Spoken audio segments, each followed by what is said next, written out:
If you're a fan of unconventional gadgets, then you already know about the Moto Z line from Lenovo, the super slim smartphones that sprout more features as quickly as you can say Moto Mod.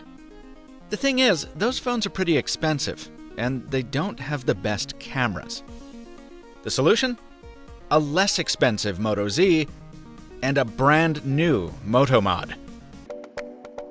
The phone is easier to encapsulate, so let's hit it first.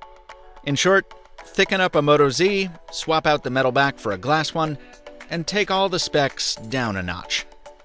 Now, that's par for the course when you make a mid-tier version of a flagship phone, but here's the twist. In everyday use, I could almost never tell I was using a mid-range device. While Lenovo may have hobbled some of the hardware, it left the features almost completely intact. Nearly the entire Moto suite has been left alone, and the day-to-day responsiveness is just as zippy as the Z and Z Force. It sounds bogus, I know, but if there was ever a product that proves the folly of focusing too closely on specs, this is it. In fact, some of those spec sacrifices make for a better smartphone. That Snapdragon 625 is less powerful than the 820 in the Moto Z, but Qualcomm specifically calls out how power efficient it is, and this is one time that the reality absolutely matches the marketing. I can't get any current Android phone to last me more than a day, and some, like the original Moto Z, don't always get me that far. Now, the Z Play, with that huge battery working together with the power-sipping processor, usually has about half a charge left when I go to bed. For me, that kind of endurance is totally worth the hit in processing power, especially since I can't even notice a difference in performance. I should mention, though, that the lower amount of RAM does make shuffling apps a bit more pokey. Also, the screen res takes a downgrade. It's only Full HD. On the flip side, the glass back on the Play is very soft. It's much more prone to scratches than the metal panel of the Z. And weirdly, the style shells don't seem to fit as snugly either. Other mods lock on just fine, though. As Lenovo promised, everything is interchangeable across the Z line. I've used the Toomey battery pack and JBL sound dock on the Play, and they work just as well as they do on the other Zs. Let's get to the newest of the mods.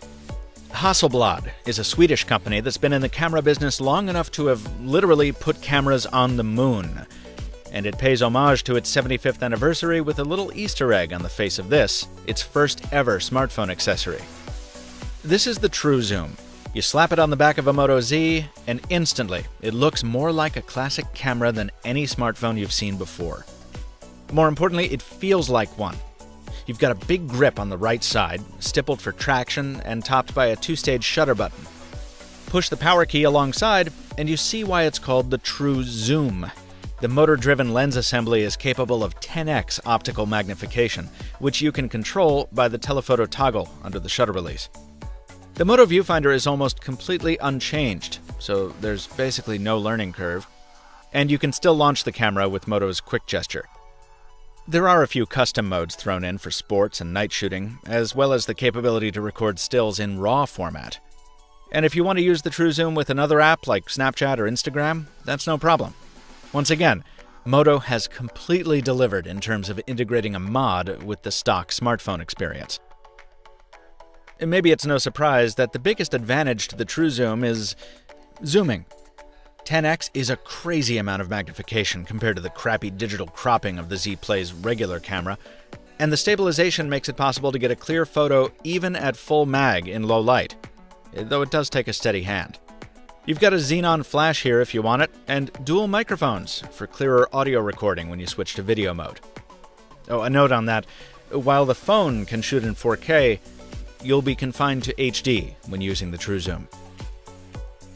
I took a bunch of shots with the Z Play's onboard camera, followed immediately by the True Zoom. Having this kind of range in your pocket is really fun, and it's a very comfortable camera to shoot with too. But is it something I'd buy myself?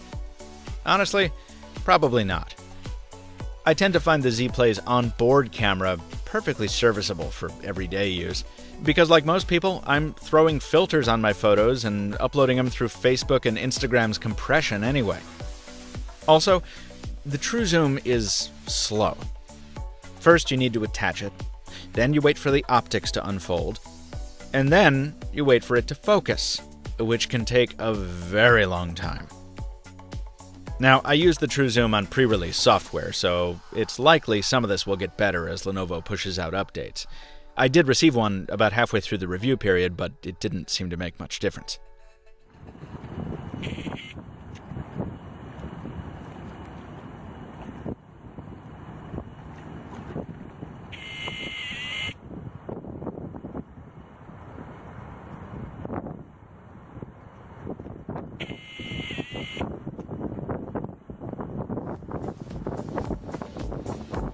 And the True Zoom suffers from the same convenience issues a lot of Moto Mods do. It's too cumbersome to leave on there all the time, so you need to carry it separately, and so now you're devoting 2 pockets to your phone instead of just 1. Now, if you're the kind of person who carries a point-and-shoot camera anyway, you're already used to that. And maybe in that case, the True Zoom makes sense. It's really the only way I can see to justify the suggested retail price. Check the description.